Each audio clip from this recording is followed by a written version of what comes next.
Today we are going to begin new topic, physics.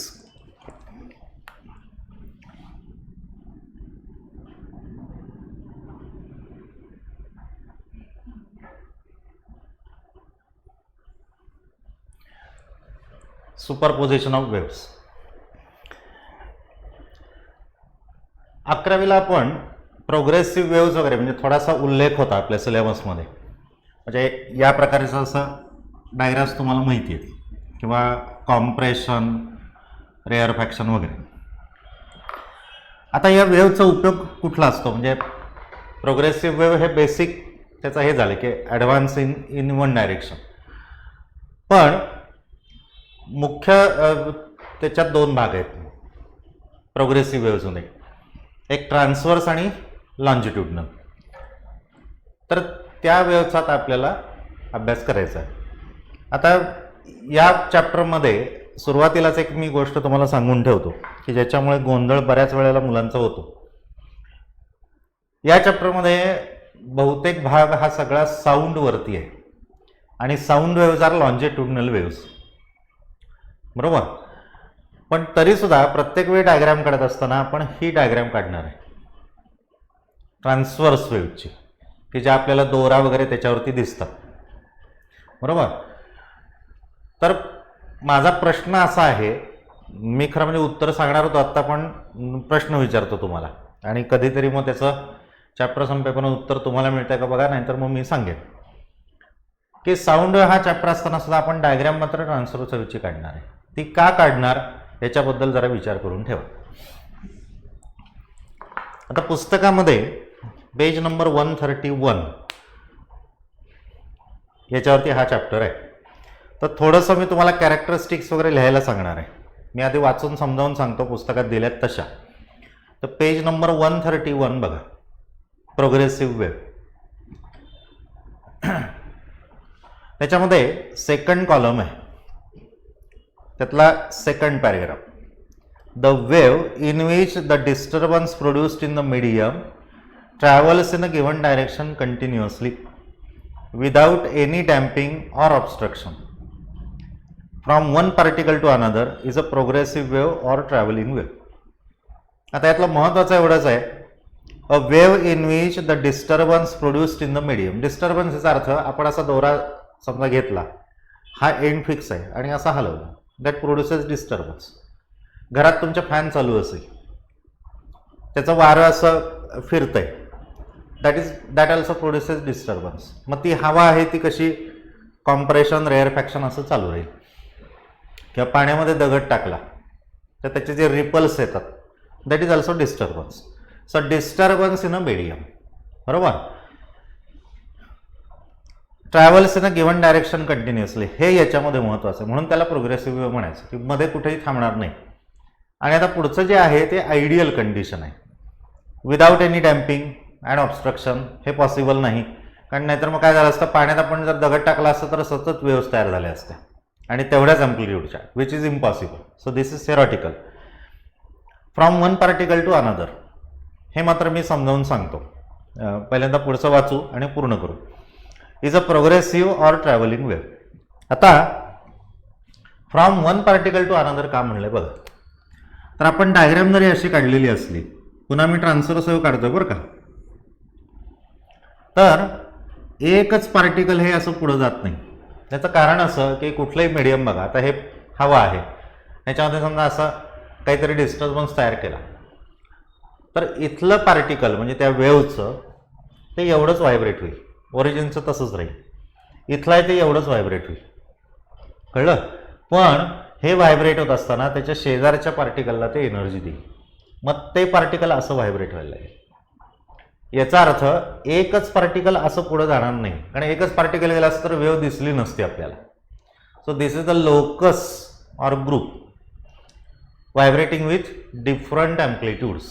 त्या प्रत्येकाचा amplitude वेगळा, वेव्हचा हा आहे, पण हे पार्टिकल एवढंच व्हायब्रेट होतं, मग याचा एवढाच अँप्लिट्यूड, हे पार्टिकल एवढं व्हायब्रेट होतं, एवढाच अँप्लिट्यूड, कळलं. And the wave produces continuously in the given direction. लक्षात आली प्रोग्रेसिव्ह वेव्हची डेफिनेशन. तर लिहिताना असं लिहायचं,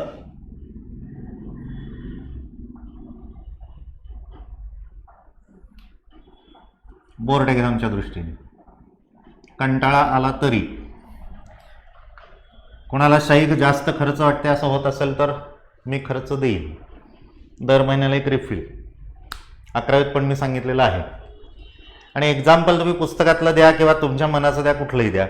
त्यांनी दिलेलं आहे sound wave which is a pressure wave consisting of compressions and rarefactions. कळलं? कुठलंही द्या एक्झाम्पल. हे लक्षात आलं कसं लिहायचं ते? म्हणजे प्रोग्रेसिव्ह वेव्ह टायटल पहिल्यांदा लिहायचं आणि परीक्षेत असं कायम लिहावं, म्हणजे एक्झामिनरला जरा बरं वाटतं. मग प्रोग्रेसिव्ह वेव्ह त्याची डेफिनिशन आणि परत त्याचा एक्झाम्पल लगेच त्याच्या खाली नवीन ओळीवरती. आता आपल्याला बघायचं properties of progressive waves.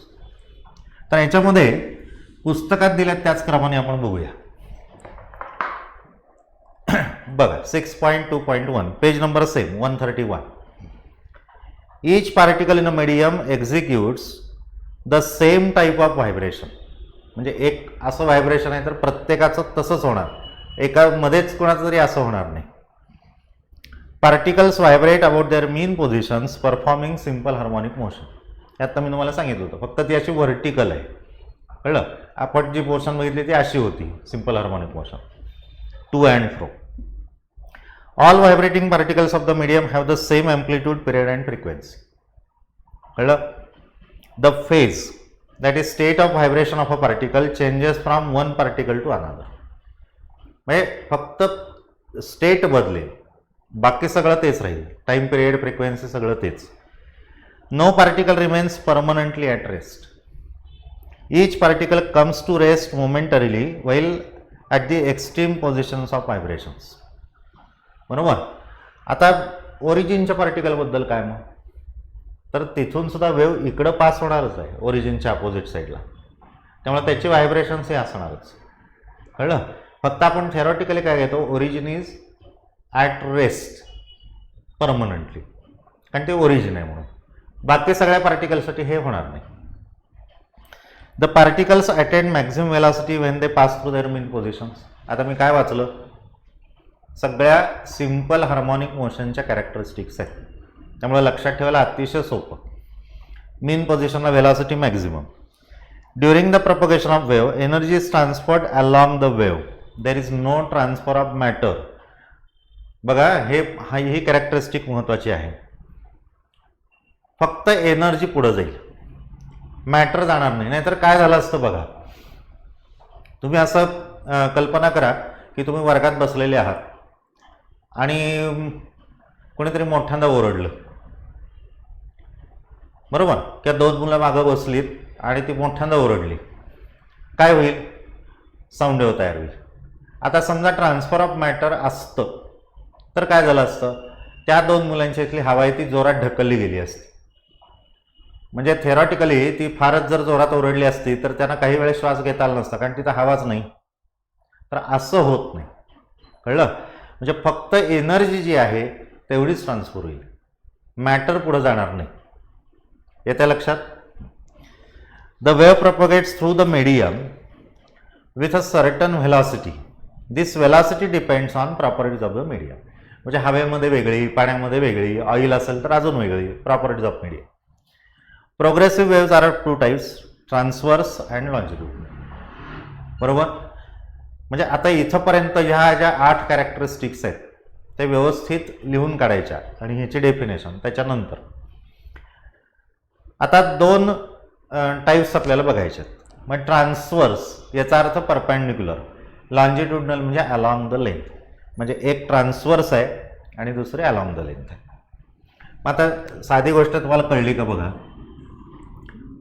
Transverse नाव कसं आलं? पार्टिकल्स अशी व्हायब्रेट होतात आणि वेव्ह कशी चालली आहे म्हणून ट्रान्सवर्स. परपेंडिक्युलर याच्यामध्ये काय होतं? ही पार्टिकल्स आहेत ती अशी व्हायब्रेट होतात, वेव्ह कशी चालली आहे तशीच चालली आहे. कळलं? म्हणून त्याला म्हणायचं लॉन्जिट्यूड, अलॉंग द लेंथ. लक्षात ठेवायला अतिशय सोपं आहे. आणि करस्पॉन्डिंग डायग्राम्स काढायच्या.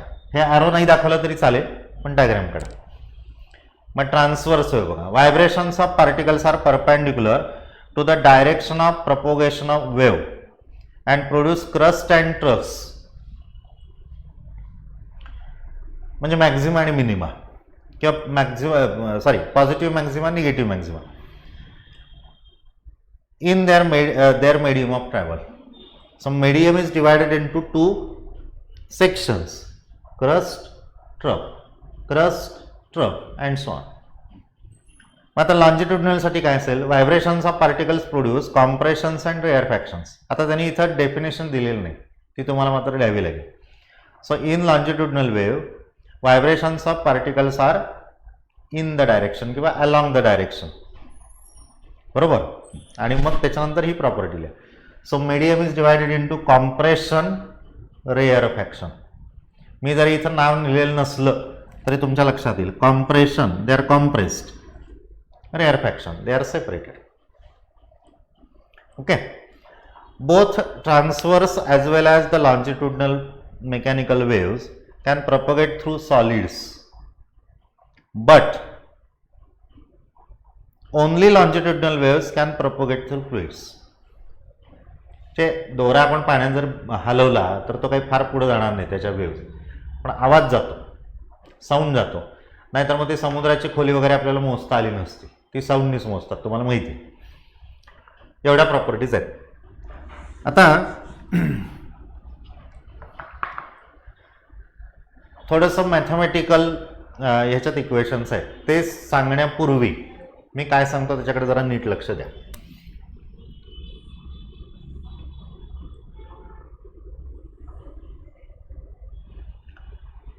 हे एक पार्टिकल आहे, हे समजा एक दुसरं घेतलं आपण पी, हा क्यू आहे आणि हा आर आहे, बरोबर. आता माझा प्रश्न नीट आहे का, ओ पी क्यू आर अशी पार्टिकल्स आहेत, याच्यातलं कुठलं पार्टिकल पुढे आहे, नीट प्रश्न बघा. सगळ्यात पुढं कोण आहे हा माझा प्रश्न आहे. O P Q R 4 particles आहेत, यातलं सगळ्यात पुढं कुठलं आहे वेव्हच्या दृष्टीने. आता ज्या प्रकारे मी डायग्राम काढलेली आहे त्याच्याप्रमाणे तुम्हाला काय दिसतं, आर सगळ्यात पुढे आहे, त्याच्यानंतर क्यू आहे, त्याच्यानंतर पी आणि मग ओ आहे. आता मी प्रश्न काय विचारला होता, वेव्हच्या दृष्टीने सगळ्यात कोण पुढे आहे, आपल्याला डायग्रामच्या दृष्टीने नको आहे. म्हणजे आपल्याला आता असा विचार करायचा की ही वेव्ह कंटिन्युअस आहे. आधी कुठून तरी त्याची सुरुवात झाली ना, आपण जिथं बघितलं तिथं ओरिजिन घेतलं आपण. समजा मी इथं वेव्ह बघितलं असतं तिथं मी ॲक्सेस काढले असते. याचा अर्थ ती व्हायब्रेशन्स किंवा एनर्जी किंवा वेव्ह ही सगळ्यात आधी कुठं पोहोचेल, ओला पोचेल, मग पी. त्यामुळे ओ सगळ्यात पुढं, त्याच्यानंतर पी, क्यू आणि मग आर. म्हणजे आर हा सगळ्यात मागे, हे लक्षात घ्यायचं पहिल्यांदा, बरोबर. म्हणजे प्रश्न आणि त्याचं उत्तर व्यवस्थित लक्षात आलं. वेव्ह सगळ्यात आधी कुठं पोहोचेल तर इथे, अशी जात असताना. आणि जर आता उलटी आली वेव्ह समजा मागे, निगेटिव्ह डायरेक्शन, मग आर सगळ्यात आधी, बरोबर. त्यामुळे वेव्हवरचे जे पार्टिकल्स आहेत त्याच्यामध्ये फेज डिफरन्स, याची फेज निगेटिव्ह येणार यांच्या दृष्टीने, कळतंय का बघा. म्हणजे तो जर समजा आपण ओमेगा टी प्लस अल्फा घेतली तर minus alpha, -2 alpha, -3 alpha and so on असं असं. आणि जर अपोजिट घेतलं तर ते प्लस आहे, लक्षात येत आहे. So these particles lag in phase as compared to this. मग या दोघांमध्ये कंपॅरिझन केली तरी तसंच होणार. Q lags in phase, R lags in phase as compared to Q. हे लक्षात आलं. मग आता त्याचं मॅथमॅटिक्स बघा, जे तुम्ही लिमिट आणि डेरिव्हेटिव्हमध्ये पाहिलेलं आहे. दुसरा महत्त्वाचा पॉईंट, आपण सिंपल हार्मोनिक मोशनची सगळी इक्वेशन्स ही x इक्वल टू पाहिली होती. x equal to S sin omega T plus alpha का बघितली होती, तर त्याची डायग्राम काढताना आपण अशी काढली होती, हॉरिझॉन्टल, म्हणजे अलॉंग दी एक्स ॲक्सिस. म्हणून ते इक्वेशन्स कशी होती, x इक्वल टू होती. आता ही जी पार्टिकल्स आहेत, वेव्ह नव्हे, नीट बघा बरं का, महत्त्वाची कन्सेप्ट आहे. आपल्याला पार्टिकलचं इक्वेशन आपण लिहितोय त्याच्या डिस्प्लेसमेंटचं, ते आपण कुठं मोजतोय, वाय ॲक्सिसवरती. त्यामुळं या चॅप्टरमध्ये सगळं तुम्हाला y इक्वल टू दिसेल. म्हणजे उदाहरणार्थ y इक्वल टू समजा आपण तेच गृहीत धरलं equation omega T plus alpha, velocity omega into square root A square minus y square, acceleration omega square y, कारण ती सिंपल हार्मोनिक मोशनच आहे, फक्त कशी आहे अलॉंग द व्हर्टिकल ॲक्सिस म्हणून वाय. या दोन गोष्टी लक्षात आल्या म्हणजे पार्टिकल लॅग्स बिहाइंड ही एक कन्सेप्ट आणि दुसरी कन्सेप्ट SHMची इक्वेशन्स, फक्त y equal to displacement is y. आता मॅथमॅटिकल इक्वेशन बघ. आता ती जी डिस्प्लेसमेंट आहे हे नोटेशन तुम्हाला माहिती आहे, आपण नेहमी असं लिहितो y इक्वल टू fx. का लिहितो तर x square minus 3x plus 4, so y इज अ फंक्शन ऑफ x. मग आता इथं जो y आहे तो कुणाकुणाचं फंक्शन आहे तर डिस्प्लेसमेंट आणि टाइम, हा y आहे. समजा एवढी डिस्प्लेसमेंट आहे, बदललं, एवढी डिस्प्लेसमेंट आहे, y बदललं, कळलं. त्याच्यामुळं x1 x2 असं जर आपण घेत गेलो, ओरिजिनपासूनच घ्यायचे सगळे, तर y बदलत जाईल. सो y इज अ फंक्शन ऑफ x. आणि ऑब्व्हियसली फंक्शन ऑफ टाइम असलंच पाहिजे, कारण टाइम जसा लॅप्स होईल तशी ती वेव्ह पुढे जाणार. मग आता याचं करस्पॉन्डिंग फंक्शन काय येईल,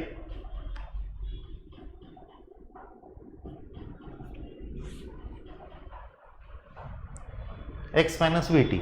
व्ही टी म्हणजे काय, velocity into time, but speed equal to distance upon time, बरोबर. मग डिस्टन्स इक्वल टू किती, स्पीड इंटू टाइम, म्हणजे आपण डिस्टन्समधनं डिस्टन्स मायनस केलं. Corresponding O P, O Q, O R, P Q and so. समजलं.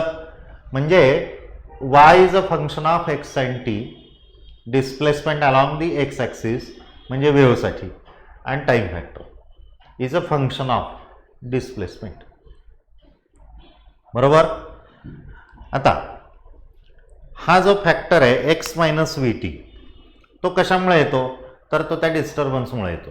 हे मी आता सांगितलं. नुसतंच एफेक्ट्स असतं तर काय झालं असतं, T0, म्हणजे जिथून सुरुवात केली तिथून, म्हणजे तिथं मायनस प्लस हा प्रकार येणार नाही. म्हणजे आत्ता आपण जी डायग्राम काढली होती त्याच्याप्रमाणे ओरिजिनला फक्त x येईल, कारण t इक्वल टू 0 आहे, तिथून आपण सुरुवात केली असं गृहीत धरायचं. समजा मला ओरिजिन आवडलं नाही, मी अजून कुठं पुढे गेलो आणि तिथं ॲक्सेस काढले, ओरिजिनच नाव द्यायचं त्याला, तिथे एक एक्सच असेल, टाइम फॅक्टर इज 0, बरोबर आहे. मग आता इकडं जर मायनस असेल, पार्टिकल्स लॅग इन फेज, इकडे घेतलं तर ते प्लस येईल, म्हणजे एक्स प्लस व्ही टी, बरोबर आहे. मग आता याच्यामध्ये काय करतात तर हे जे फंक्शन आहे ते आपले हे कलाकार आहेतच, कारण ती SHM आहे. हा ओळखीचा आहे का बघा, बरोबर. म्हणजे A sine omega T plus alpha आहे. अल्फा म्हणजे काय येणार हे आत्ता आपण पाहिलं, मायनस व्ही टी, आणि याच्याऐवजी के एक्स का घेतलं तर दॅट इज मल्टिपल, एक्स घेतला, x1 घेतला, x2 घेतला and so on. So this equation is A sine K X minus V T, बरोबर. म्हणजेच इथंपर्यंत लक्षात आलं का बघा. मी हे इक्वेशन जरा पुन्हा लिहिणार आहे डेरिव्हेशनच्या दृष्टीने, पण ह्या दोन गोष्टी तुमच्या लक्षात आल्या का बघा, बरोबर आहे. आता आपण डायग्राम काढू परत एकदा.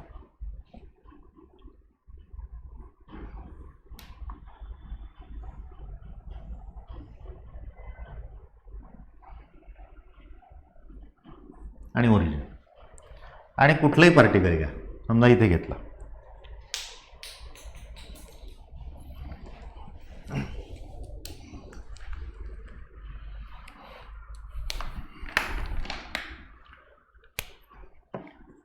so y of xt equal to a sin kx minus V T,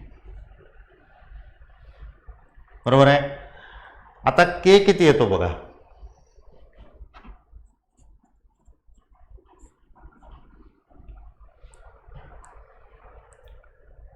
बरोबर. मग आता तो 2π लॅम्बडाच का घ्यायचा?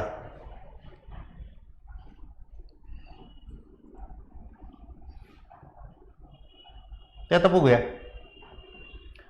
तर हे पार्टिकल आहे, समजा त्याचं डिस्टन्स x असेल. आता 3 गोष्टी लक्षात ठेवायच्या. Time period that corresponds to phase difference 2π and corresponds to lambda. Lambda म्हणजे 2 क्रस्ट, बरोबर. मग आता साधी गोष्ट आहे, लॅम्बडासाठी 2π येतो, मग x साठी किती येईल? आता कळलं का बघा, 2πx/λ, बरोबर. मग आता v किती येणार?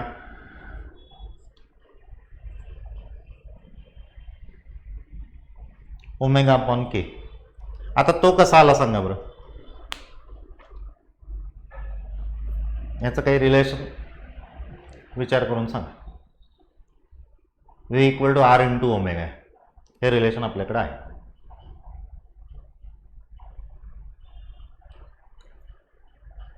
त्यानंतर याचं उत्तर द्या, कधी द्या तुम्हाला हवं तेव्हा. फक्त तो k कॉन्स्टंट आहे आणि ω/k जर केलं तर हा 2π येतो आणि × लॅम्बडा येतो, बरोबर. म्हणजे ω × λ/2π आहे. मग आता ते कशावरनं काढले रिलेशन ते तुम्ही ठरवा. म्हणजे आता मी फायनल इक्वेशन लिहितो. yxt = a sin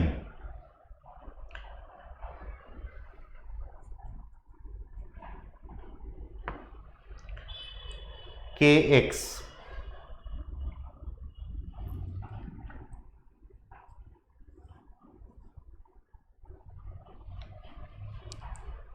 ±.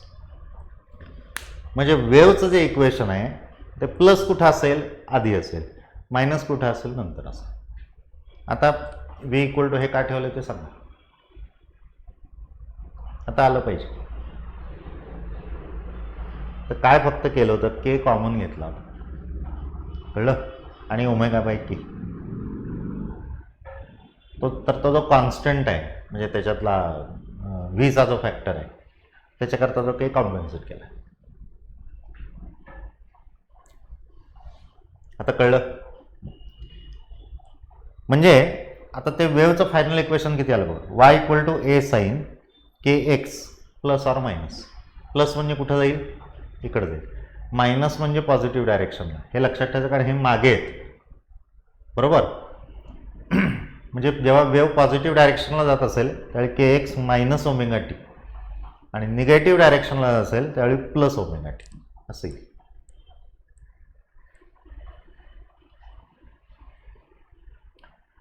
समजलं?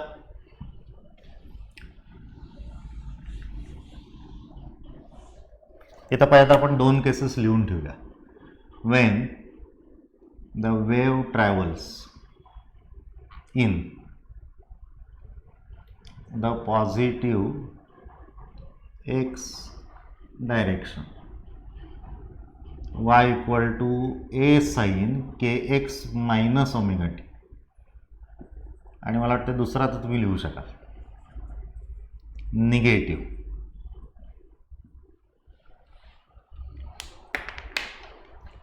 बरोबर.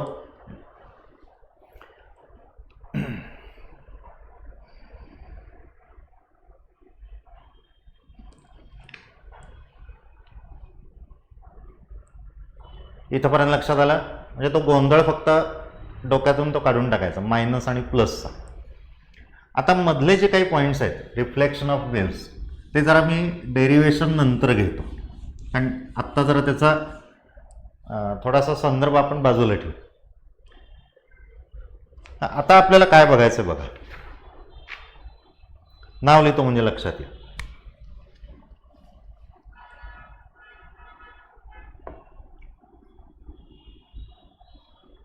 तर तेच नाव आहे चॅप्टरचं, कळलं. मग आता सुपरपोजिशन म्हणजे काय? आता हे कन्सेप्ट समजण्यासाठी समजा एक असं इमॅजिन करा की आपण भिंतीपुढे उभं राहिलो आणि ओरडलो जोरात. त्या गोल घुमट तुम्हाला माहिती असेल बघा, विजापूरचा. ओरडलं की 7 वेळा आपल्याला प्रतिध्वनी ऐकू येतो, एको. तर त्याचं कारण असं की त्या वेव्ज आहेत त्या रिफ्लेक्ट होतात त्या सरफेसवरून. मग त्या ट्रान्सव्हर्स असतील किंवा लॉन्जिट्युडिनल असतील आणि प्रत्येकाचा इफेक्ट वेगळा. म्हणजे सुपरपोजिशन ऑफ वेव्ज हा जो प्रकार आहे तो कसा आहे, तर ती डिस्प्लेसमेंट एकत्र येते आणि मगाशी मी जे सांगितलं ते रिफ्लेक्शन आहे, म्हणून मी थोडासा तो पार्ट बाजूला ठेवला आहे. सुपरपोजिशन याचा अर्थ समजा अशा बऱ्याच वेव्ज आहेत, कुठलीही डायरेक्शन घ्या. याचं अगदी साधं उदाहरण तुम्हाला सांगतो. तुम्ही आता क्लासमध्ये बसलेला आहात आणि सगळी मुलं एकदम बोलतात, म्हणजे तुम्ही सुद्धा तेच करता, तुम्हाला तो अनुभव आहेच. आता असं होतं का, कुणाचा आवाज मोठा आहे कुणाचा बारीक आहे ते इंटेन्सिटीवरती प्रश्न आहे, पण असं होतं का की एक जण मोठ्यांदा बोलतोय म्हणून बाकीच्या 10-12 जणांचा आवाज काहीच ऐकू येत नाही? असं होत नाही. नाहीतर मग काय झालं असतं, वर्गात त्याने एकट्यानेच मार खाल्ला असता ज्याचा आवाज मोठा आहे त्याचा, बरोबर आहे, किंवा त्यालाच ओरडले असते तू गप्प बस किंवा तू सारखा बोलतोस. तसं होत नाही. 11 जण जरी एकाच वेळी बोलायला लागले, 11-12 जण, तरी सुद्धा सगळ्यांचा आवाज येतो. शब्द कळतील का नाही हा भाग वेगळा, आवाज सगळ्यांचा येतो, बरोबर आहे. मग आता तीच डेफिनेशन आपल्याला बघायची, दॅट इज सुपरपोजिशन. मग आता त्याचा अर्थ काय ते बघा. Page number 134.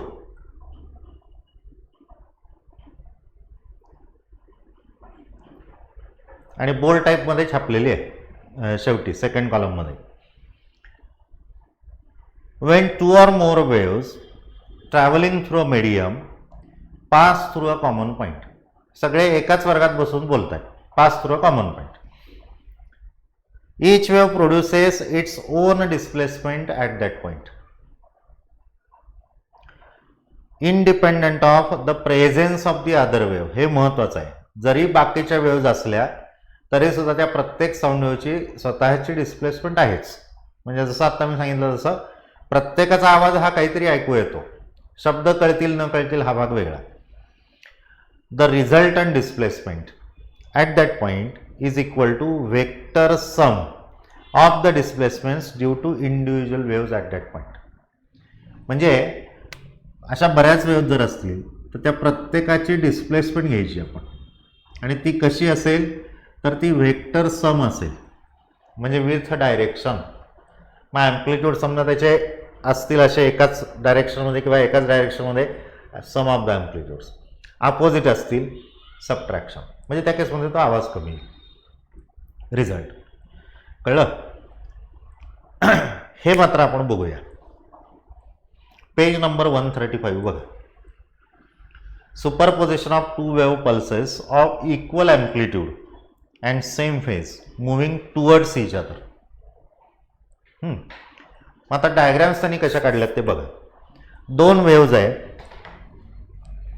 एक इकडून येते आणि एक अशी येते, मूव्ह टुवर्ड्स इच अदर. आता थेरॉटिकली किंवा समजण्यासाठी म्हणून त्यांनी एकच क्रस्ट घेतला. बाकीच्या वेव्ज अशा अशा असणार आहेत, पण एकच क्रस्ट समजण्यासाठी घेतलेला आहे, t=0 साठी. म्हणून त्यांनी काय म्हणले, इक्वल ॲम्प्लिट्यूड. त्यामुळे ते दोन्ही ॲम्प्लिट्यूड सारखे दाखवायचे दोन्ही वेव्सचे, अँड सेम फेज. म्हणजे असं जर असेल दुसऱ्या वेव्हचं सुद्धा असंच असणार. कळलं. क्रस्ट तर क्रस्ट किंवा ट्रप तर ट्रप. क्रस्ट सोपा जातो म्हणून तसा घेतला आहे. मग आता त्या डायग्राम्स कशात बघा, प्रोग्रेसिव्ह आहेत. t=1 सेकंद असताना ते अजून जवळ आले, म्हणजे मधलं अंतर त्यांचं कमी झालं. म्हणजे अशी जी वेव्ह दाखवलेली आहे, या दोन्ही अशा येतात. हे जेवढं डिस्टन्स आहे t=0 असताना त्याच्यापेक्षा हे आता कमी झालेलं आहे.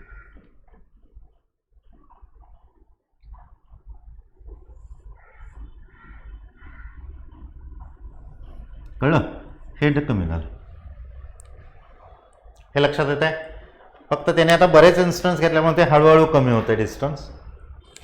मग आता t=2 ला अजून कमी झालं, म्हणजे ते क्रस्ट दोन्ही आले एकत्र, टँजेन्शियल किंवा म्हणा किंवा एकाच पॉईंटला म्हणा. त्याच्यानंतर t=3 ला बघा, ते 2 क्रस्ट ते इंटरफिअर होतील, बरोबर, आणि त्यांचा एकच सिंगल ॲम्प्लिट्यूड तयार होईल जो मध्ये दाखवला आहे, बरोबर आहे. आता परत त्यांचं ट्रॅव्हलिंग चालूच आहे, मग ते दोघे आपल्या दिशेला निघून जातील. माणसं भांडणं झाल्यावर किंवा बोलणं झाल्यावर जसं जातात तसं बोलत असताना अँप्लिट्यूड मॅक्झिमम, जर एकाच फेजमध्ये असतील तर. पण अर्थात माणसं बोलताना आउट ऑफ फेज म्हणजे पटत नसेल तर आवाज चढतात, आणि जर पटलं तर हळूहळू बोलतात. बरोबर. त्याच्यामुळं थोडंसं हे कॉन्ट्राडिक्टरी एक्झाम्पल आहे, पण लक्षात ठेवायला हरकत नाही. तर कन्सेप्ट लक्षात आली का बघा. दोन क्रस्ट आहेत, दोन वेव्ज आहेत, त्यांचे क्रस्ट एकत्र होतील. मग आता साधी गोष्ट आहे, पुढच्या डायग्राम्स तुम्हाला आपोआप समजतील. एक क्रस्ट आहे आणि दुसरी वेव्ह अशी येते, ते दोन एकत्र आले तर काय होईल, अगदी थेरॉटिकली डायग्राम काढली तर ते असे होतील. मग एक डिस्प्लेसमेंट आहे ती व्हर्टिकली अपवर्ड आहे अँप्लिट्यूड, आणि दुसरा आहे तो व्हर्टिकली डाऊनवर्ड आहे. रिझल्ट इन डिस्प्लेसमेंट किती असायला पाहिजे, 0. बरोबर. म्हणजे त्या वेव्समध्ये आता पॉसिबिलिटीज कशा असतील बघा.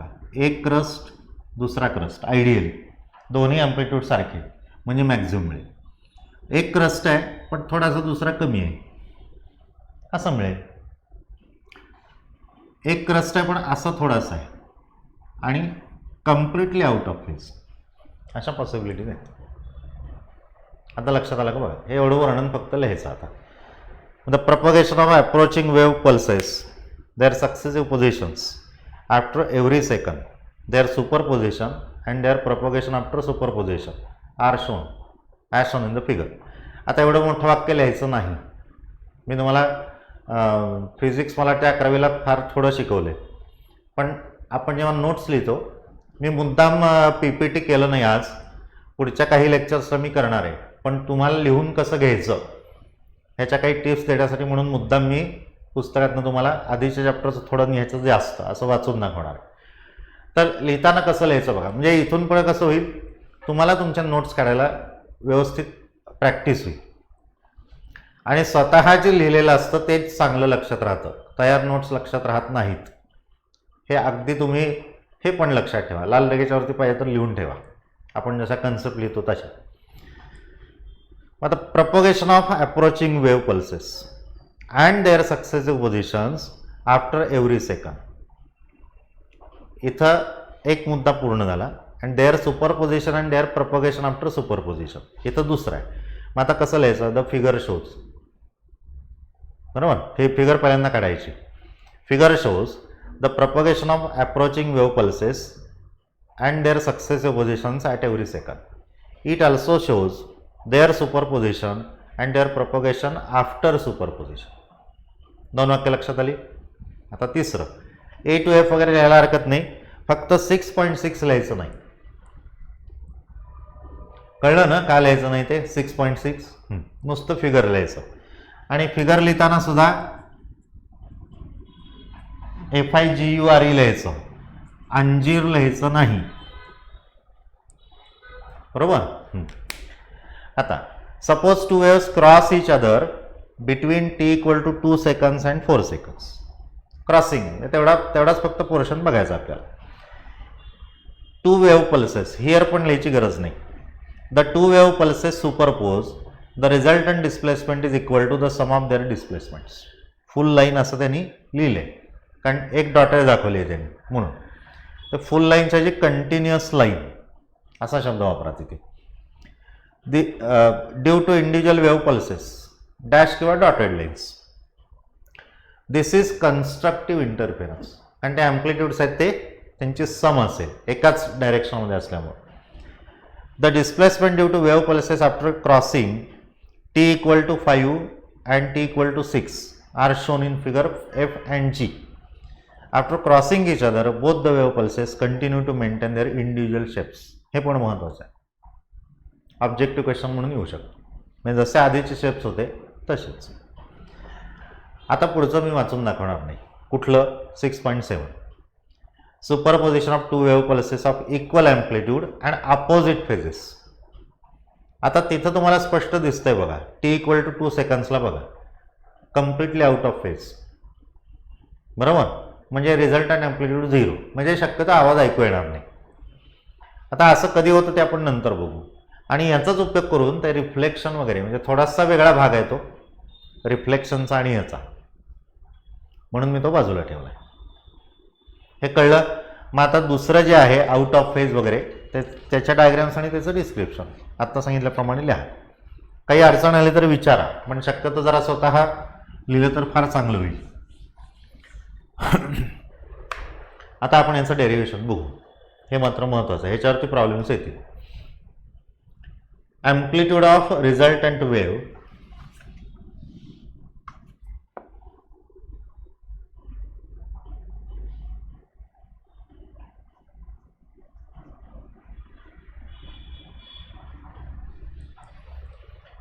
produced due to superposition of two waves.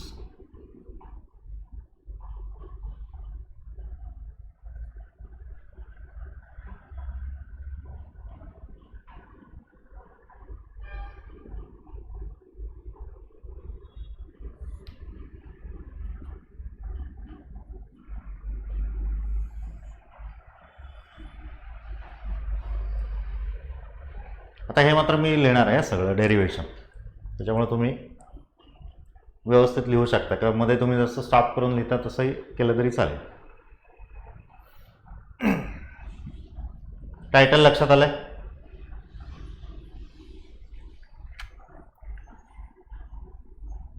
Consider two waves having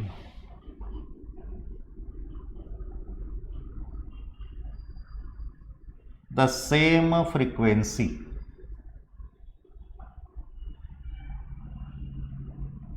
but different amplitudes.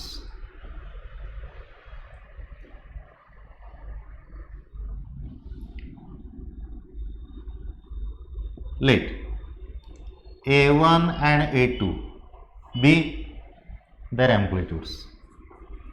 Phi be the phase difference.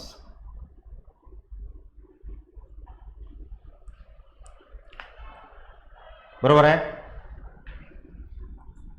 The displacement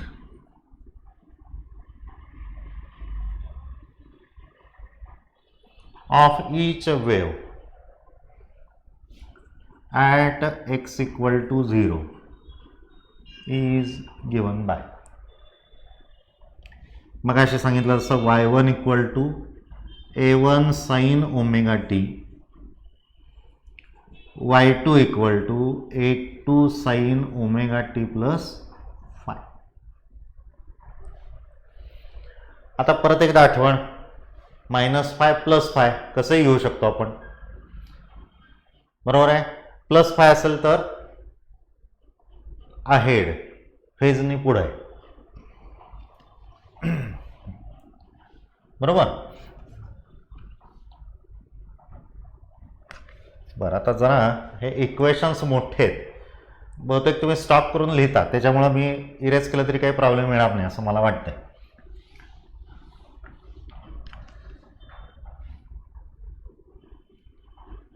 suppose that these two waves interfere at a point.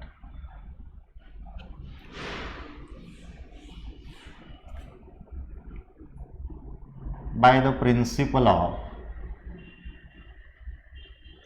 superposition of waves,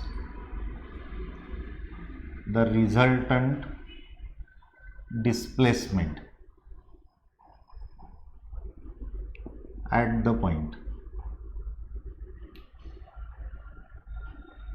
is given by.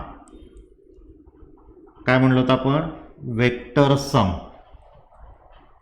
बरोबर.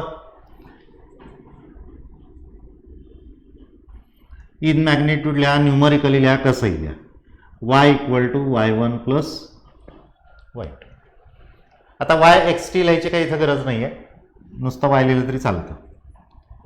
a1 sine omega T plus a2 sine omega T plus phi. a1 sine omega T A2 sin omega T cos phi plus A2 cos omega T sine phi, अशी काहीतरी भानगड होती मला वाटते 11वीला. काय म्हणतात त्याला, काहीतरी म्हणतात. ज्यांनी मॅथ्स सोडले त्यांनी तरी सांगा. Expansion of sine alpha plus beta, sine alpha cos beta plus cos alpha sine beta, बरोबर. आता sine omega T common, A1 plus A2 cos phi sine omega T plus A2 sine phi cos omega T. त्याला number मला वाटते 3 आहे. माझे number जरा चुकले तर तुम्ही हे करा. एक मिनिट.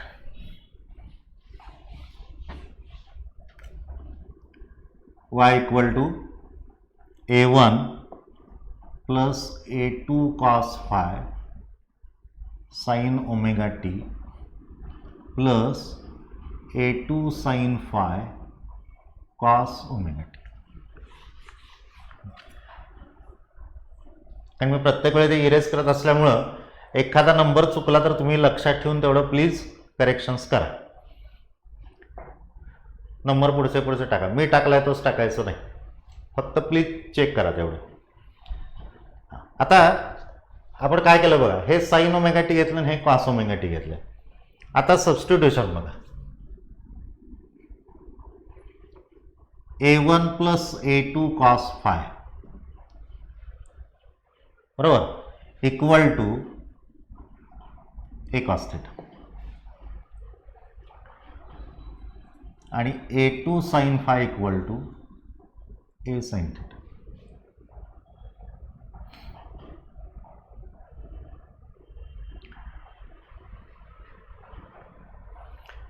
बरोबर. Therefore y equal to A1 plus A2 cos phi A cos theta sine omega T. A2 sine फायला काय ठेवलं, A sine theta cos omega t, म्हणजे A sine omega T cos theta plus cos omega T sine theta, म्हणजे y equal to किती, A sine omega T plus theta, बरोबर. दिस is the resultant displacement.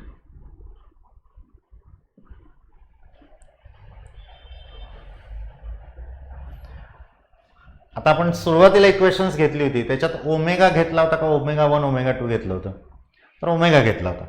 इथंही तोच राहिला, बरोबर आहे. म्हणजे मग आता काही ऑब्झर्वेशन्स आपल्याला लिहायचे.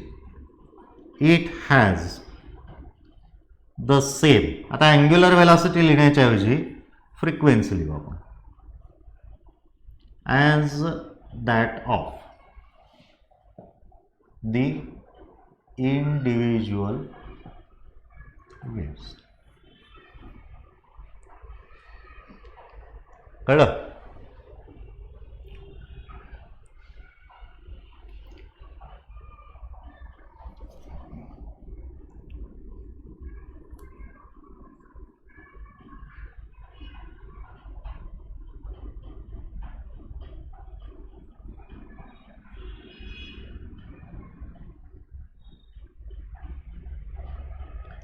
द रिझल्टंट मोशन इथं लिहितो इज सिंपल हार्मोनिक मोशन, कारण तोच फॉर्म्युला.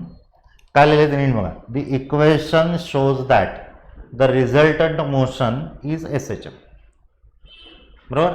त्याच्यानंतर मग इट हॅज फ्रिक्वेन्सी. आता आपलं टायटल काय होतं, ॲम्प्लिट्यूड. ॲम्प्लिट्यूड म्हणजे कोण, हा. मग आता तो कसा काढणार, साधी गोष्ट आहे, साइन आणि कॉस आहे.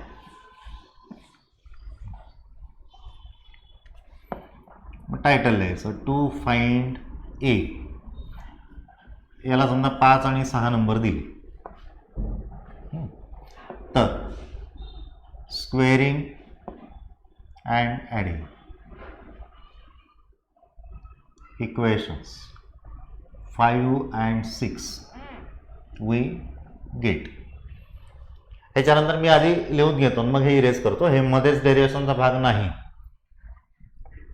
ए square cos square theta plus A square sine square theta equal to a1 plus a2 cos theta bracket square a2 square sine square sorry 5. आता इरेज केलं तरी चालेल. वी गेट नंतर ही स्टेप आहे. आता A square cos square theta plus sine square theta. आता याचं expansion a1 square 2a1 a2 cos phi a2 square cos square phi plus a2 square sin square phi. म्हणजेच इथं काय आलं a स्क्वेअर इंटू 1 आलं. a1 square 2a1 a2 cos phi a2 square common cos square phi plus sin square phi. Therefore, a square equal to a1 square 2a1 a2 cos phi plus a2 square into 1.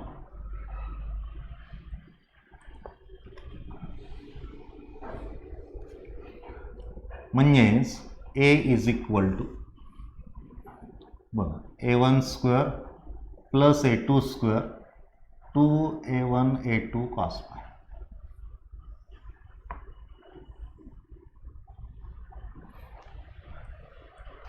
सोपं आहे ना. Linear SHM सारखीच process आहे बघा. Composition of 2 एसएचएम्स त्याच्यासारखंच आहे.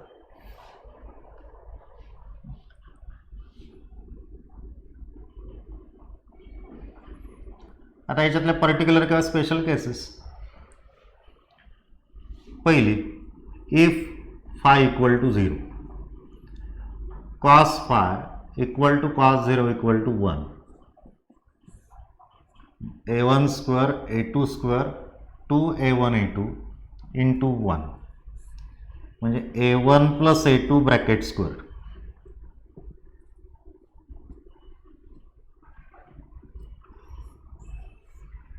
म्हणजे सरळ 0 याचा अर्थ काय फाय 0. फाय म्हणजे काय phase difference.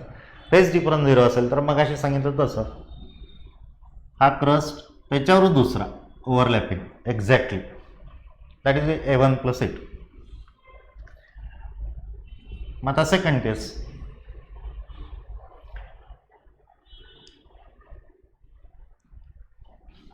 if phi equal to pi cos phi equal to cos pi equal to minus म्हणजेच amplitude a1 square a2 square 2a1 a2 आणि मायनस 1 म्हणजेच a1 square minus 2a1 a2 plus a2 square आहे तसंच क्रमाने. म्हणजे a equal to a1 minus a2 bracket square. फक्त महत्त्वाचं square route घेताना मी काय लिहिलं आहे ते बघा मॉड्युलस. का तर a1 a2 ह्याच्यातला मोठा कोण लहान कोणते आपल्याला माहीत नाही. सुरुवातीला जर आपण असं म्हटलं असतं late a1 greater than a2 तर इथं मॉड्युलसची आवश्यकता नव्हती. पण तशी आपण काही कंडिशन घेतलेली नाही. प्रॉब्लेममध्ये काय a2 मोठा येईल a1 लहान येईल कसं येईल. कधी a1 मोठा येईल असेल. थेअरी लिहिताना मॉड्युलस लिहिणं सगळ्यात चांगलं कारण हे डिस्टन्स आहे त्याच्यामुळे ते पॉझिटिव्हच पाहिजे. समजलं. आता तिसरी एक केस आहे समजा π/2 असेल तर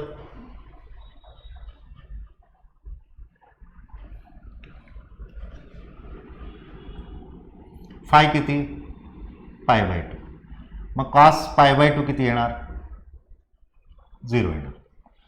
हा 0 झाला की इथं 0 म्हणजे square root a1 square plus a2 square plus 2a1 a2 येणार आणि तेवढंच राहील उत्तर. बाकी काही फार फरक पडणार नाही.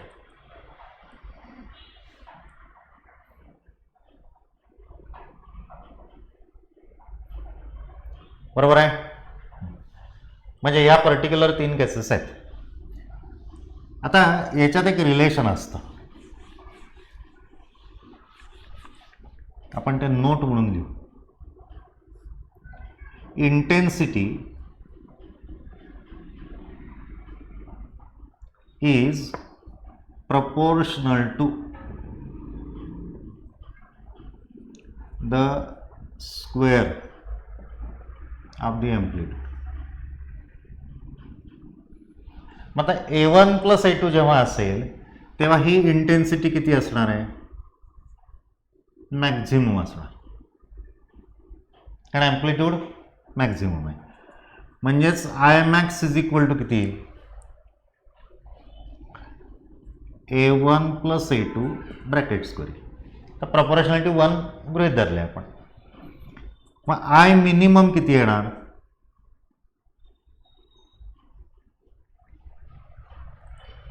आता ॲक्च्युली ते मिनिमम 0 येतं, पण इथं त्यांनी फक्त पहिल्याच 2 केसेस घेतल्यात. मी π/2 ची तिसरी मुद्दाम दिली, कळलं?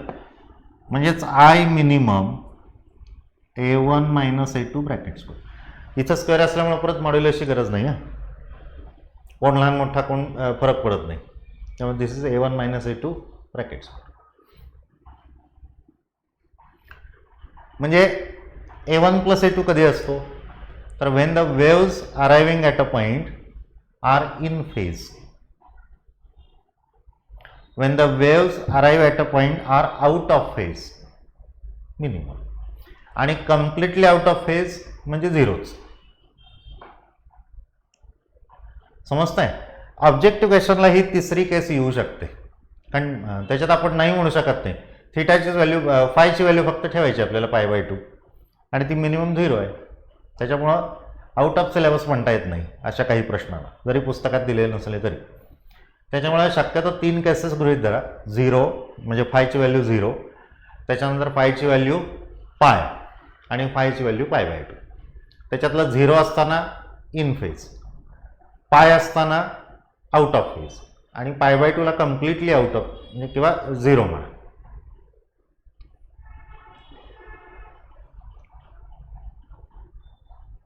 समजलं?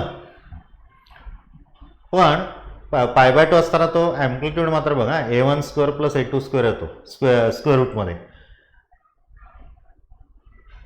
कोण कमी येईल? A1 minus A2 bracket square कमी येईल का A1 square plus A2 square plus 2A1 A2 sorry A1 square plus A2 square त्याचा स्क्वेअर रूट तो कमी येईल. तर ऑब्व्हियसली हाच कमी असेल, म्हणून त्याला मिनिमम म्हटलं. एवढंच आलं लक्षात? π/2 याचा अर्थ ते परपेंडिक्युलर आला, आणि ॲम्प्लिट्यूड्स आहेत ते पायथागोरस थेरमप्रमाणे आले, square root A1 square plus A2 square.